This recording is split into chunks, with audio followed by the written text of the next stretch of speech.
Pues bien, continuamos en Nos Cogió la Noche y yo le tengo una pregunta a don Santiago Ochoa. ¿Usted me puede permitir, Nacho, que yo lo interrumpa? Claro, Yo Germán. quiero que me cuente esa historia del río de Bilbao aquí. De la ría. Sí, que nos lo contó en la pausa porque qué bueno. Tengo entendido que Medellín tiene dos ciudades hermanas, Fort Lauderdale en Estados Unidos y Bilbao en España, son las ciudades hermanas.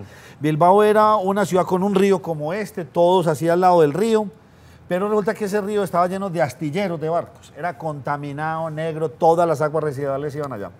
Le estoy hablando de 1972 cuando yo era niño, que estuve allá un tiempo. Volví el año pasado, navegable, transparente, ustedes de la baranda ven los peces, hasta al lado del Guggenheim, el caminadero más impresionante, sacaron todas las vías, lo volvieron pedestre. Pues, o sea, uno dice, sí, sí hay ejemplo en el mundo para compararnos y para poderlo hacer. Voy a mi pregunta, don Santiago. ¿Cómo podríamos describir el río? Porque es que nosotros a veces pensamos descontaminado, transparente y pececitos. No necesariamente, ¿sí o no? No necesariamente, y sobre todo en nuestro país, un río pues, es transparente, es contaminado. No, puede tener mucho sedimento, tierrita, está turbio, pero no quiere decir que esté contaminado. ¿Cómo podríamos describir al río Medellín? ¿Es un río muy caudaloso, muy qué? No sé. Bueno, el río Medellín tiene algunas características. Una muy importante es que es un río que está canalizado, por ejemplo, y que ya tiene una rectificación de su cauce y eso hace que la hidráulica a través de él sea distinta. No es un río muy caudaloso, es un río relativamente pequeño y en temas de contaminación de lo que estamos hablando es de carga orgánica, es decir, la carga orgánica que se vierte sobre sus aguas es la que inhibe los procesos bióticos que permiten que haya vida en el agua. Entonces, cuando nosotros hablamos de descontaminar, estamos hablando de retirar materia orgánica, carga orgánica que va al río y que cuando lo evitamos entonces hay una mejor condición de oxígeno en el río. El oxígeno es fundamental para que pueda surgir la vida. Entonces hay un límite que es más o menos de 5 miligramos por litro, a partir del cual es posible que exista vida en un cuerpo de agua. Sí. Eso es básicamente la tarea que estamos cumpliendo y es donde la normatividad apunta de manera fundamental. Existen también otros contaminantes como metales y otras sustancias que son prácticamente ya nocivas contra la vida, que también están reglamentadas en sus límites permisibles, pero cuando estamos hablando de descontaminación estamos hablando de esa gran materia orgánica, esa carga muy grande que de manera masiva llega a un cuerpo de agua. Por eso Diana ahora hacía un comentario muy importante hacia el cual queremos todos que llegue la regulación, y es que los ríos en forma natural pueden degradar materia orgánica hasta cierta carga. Ah, claro, por el golpe con las piedras, por los Correcto. movimientos, por la oxigenación, o sea, todo eso sube, pues. Exacto, solo cuando yo excedo esa carga es que el río empieza a morir. Entonces, ¿qué es la expectativa que tenemos todos con el río Medellín? Y en esto el área metropolitana pues lidera todo el programa, es poder dar esas condiciones para que sea posible que surja vida. Verlo transparente es muy difícil porque nuestro río atraviesa un valle con altas pendientes y entonces arrastra mucho sedimento de las excavaciones, como decía Diana, pero también de la condición natural de la cuenca, y eso le da mucho color. Entonces ese color característico del río, mucho de lo que viene ahí es porque arrastra mucha tierra que está suelta en las montañas. Entonces ese color es muy difícil de vencer. Y que exista o que no exista vida, pues será un interés de todos y un gran sueño. Pero lo que estamos buscando es quitar esa carga orgánica para que ese oxígeno se mantenga en niveles que permita que la vida vuelva a surgir. Eso es lo que estamos buscando fundamentalmente. Luisa, pero de todas maneras, ¿cuántas quebradas que tiene Medellín? Eso es una barbaridad. ¿Cuántas fue que nos dio? 200 y pico, la otra vez nos hablaron. Son Yo muchas. diría que muchas más. Un poco más de 200. Un poco sí, más de es un 200. número Entonces como uno, más. por ejemplo, voy a poner un ejemplo pues, de una que la tengo ahí cerquita. Uno va a mirar la de la presidenta, hicieron todo ese parque lineal ahí muy bonito, y ahí es transparentosa. ¿Sí? Uno la ve y la agüita cuando se represa atrás. ¿Y todas estas quebradas, será que traen agua limpia a Medellín o todas estas quebradas ya están contaminadas desde arriba mismo con las viviendas y con todo? Pues mire, eso es muy particular dependiendo de la microcuenca. De todas maneras, pues nosotros como autoridad ambiental, somos autoridad ambiental en el área rural de los municipios que hacen parte de la jurisdicción del área metropolitana. Hemos venido trabajando mucho pues, en la parte alta de las cuencas con el monitoreo del seguimiento. Hay muchas áreas donde tienen muy buena calidad ambiental, pero también hay otras donde donde hay unos conflictos con el uso de la tierra, cultivos o el tema pues de la ganadería o manejo inadecuado, también explotaciones pues de material, entonces deterioran pues la calidad del agua.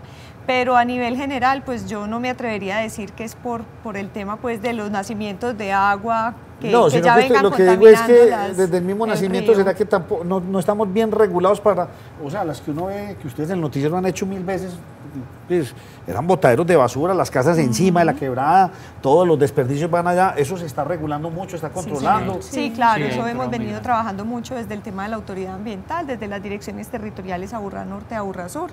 En esos temas y también pues como estamos rodeados pues como por 2 áreas protegidas que son la divisoria Valle Aburrá Río Cauca en la margen, bueno, sobre la zona occidental del Valle de Aburrá y al oriente del Valle de Aburrá la Reserva Forestal Protectora Nare, que si bien es una reserva de carácter nacional, la Corporación Autónoma Regional somos los administradores de esa reserva, hemos venido trabajando pues como en la implementación de los planes de manejo y en que esa zonificación propuesta pues se vaya cumpliendo. Pero entonces, ¿qué está pasando con las otras zonas nuevas que se están desarrollando fuertemente? Caso de arriba, de Llano Grande, del Valle de San Nicolás. ¿Qué está pasando con todos los de Río Negro, La Ceja, El Retiro, o sea, Marinilla, Guatapé, Guarne?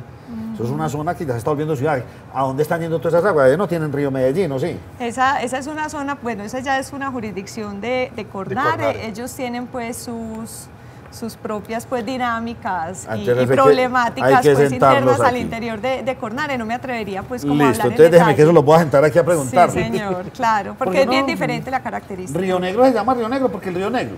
Y no es precisamente es porque estuviera contaminado, porque así se llama desde toda la vida, porque su río es negro. Así es. Bueno, ¿qué veremos? O sea, a mí me preocupa mucho lo que usted me dice, eso me dejó un poquito triste.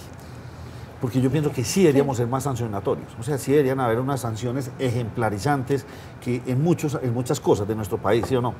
Que le da una mucha tristeza. Ustedes no pueden llegar a eso. La policía a usted sí les ayuda o la policía está pues ahí más como, no Pero, a ver, de pronto fue que, pues digamos que se generó la idea de que solamente estamos enfocados en el tema de educación. No, el tema sancionatorio es contundente y a quien incumpla las normas de vertimientos se le aplica su sanción. Pero a las empresas, lo que por eso que Germán le Sí. hizo esa pregunta, ustedes están más direccionados a eso. Exactamente. Pero si yo me pillo que mi vecino tiene un colchón, ¿qué pasa? Y lo denuncio. Ahí entonces viene la aplicación del comparendo ambiental, que es donde yo les decía que entraban las autoridades de policía y que el municipio de Medellín, por ejemplo, en nuestra jurisdicción, pues en todos los municipios del área metropolitana, pero específicamente en Medellín, el tema ya está reglamentado, se tienen muy bien definidas las obligaciones y las responsabilidades de quién impone el comparendo ambiental y efectivamente se han venido imponiendo. Lo que pasa es que también se vuelve un poquito difícil, es cuando ya se en el ámbito jurídico, porque se requiere realmente la prueba, evidenciar que fue este ciudadano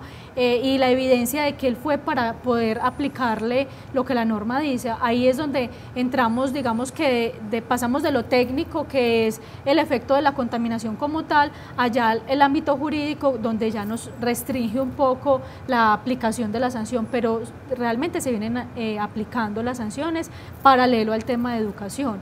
Ahorita que hablabas también del tema de la ocupación en las zonas de nacimiento, en las partes altas, también viene un componente muy importante de las administraciones municipales, son los planes de ordenamiento territorial, porque en los planes de ordenamiento es donde se definen cuáles van a ser los usos del suelo y dónde se va a permitir mayor suelo de expansión, dónde va a haber más construcción de vivienda, dónde se van a desarrollar X tipo de actividades económicas y desde ahí es donde viene el ordenamiento que también se le da a los recursos naturales, ¿cierto? Entonces en las zonas altas deben haber áreas donde se proteja y se conserven estas áreas aledañas a las cuencas, pero también hay una situación social y es de la llegada de muchas personas que vienen a ocupar cualquier territorio sin ningún control. Entonces, eso también, digamos que nos lleva a pensar en que la calidad de nuestro río Realmente tenemos que reconocer que se ha hecho un trabajo muy importante desde las autoridades ambientales, desde empresas públicas de Medellín, porque el hecho de que se haya incrementado tanto la población en el Valle de Aburrá y los niveles de contaminación del río no estén incrementándose ya es una ganancia. Lo mismo que usted me decía ahorita, Ya es hasta el una nivel del ganancia, río. Una ganancia es sostener el nivel del río en el que porque está. cada vez vamos teniendo más y más población y más Era para que estuviera crecimiento, medio seco ya. entonces estaríamos de unas condiciones mucho más graves si no estuviéramos haciendo nada. Entonces, digamos que eso nos da un buen indicio, aunque no nos deja tranquilos, y por eso es que cada día seguimos trabajando en todo lo que tenemos que hacer desde la autoridad y desde el prestador de servicio. Ahora veíamos hace un momento las imágenes que yo le mostraba a Nacho del río de varios colores. Y por aquí, por la quebradita que pasa al frente, hemos visto, inclusive yo he llamado al área metropolitana, llámeme apenas la vea así. Vienen a hacer las investigaciones y toda la cosa. Lo que a mí me parece muy curioso es, ahí está, esas son las imágenes. Eso pasa, digamos que relativamente con frecuencia. Y identifican la empresa y las sanciones y vuelve y pasa. ¿Es la misma empresa? ¿Son nuevas empresas? ¿O qué es lo que pasa que cada rato nos tiñen el río de colores? Bueno, ahí también hay que hacer, digamos que un reconocimiento al avance que en la región hemos tenido, y es que en Colombia no está reglamentado el tema del color en los vertimientos. Es una situación muy particular en el Valle de Aburrá, creo que en otras regiones también se presenta, pues en Bogotá, que también tiene tanto Ese río Bogotá, sector que industrial. para revivir ese muerto sí está difícil. Exactamente, entonces ese- el área metropolitana en cabeza del director, el doctor Carlos Mario Montoya, él tomó la determinación y dijo, vamos a regular el tema del color en los vertimientos, porque no teníamos ninguna herramienta jurídica que nos permitiera sancionar a quien estuviera descargando O sea, color. no hay una reglamentación, una No política hay de una Estado frente a eso. No existe, Muy bien. entonces es una norma local que aplicamos en nuestra jurisdicción, y basada en ella hemos impuesto ya varias sanciones a empresas que se han identificado descargando color, sanciones digamos onerosas, que son importantes. En algunos casos la descarga del color es reiterativa, en otros casos son empresas nuevas. Tenemos que también entender que nuestra región tiene un sector textil realmente muy importante, y en el sector textil es donde más se utilizan este tipo de... Pero las empresas están obligadas a tener un cierto saneamiento antes de verter aguas al río. Claro, totalmente. Lo que pasa es que como el tema del color no estaba muy bien. reglamentado, entonces no se tenían sistemas de tratamiento que removieran el color del vertimiento, porque para eso se necesitan nuevas tecnologías, mayores controles o cambios en los sistemas productivos, sustitución de materias primas, en fin, una serie de situaciones que también implican inversiones para el sector productivo, que apenas están, digamos que empezando a desarrollar con mayor contundencia. Germán, déjeme, yo le pregunto una cosa a usted, que usted sí me puede hablar de ese caso. ¿El río de Cali qué? ¿Es en las mismas circunstancias del de Medellín?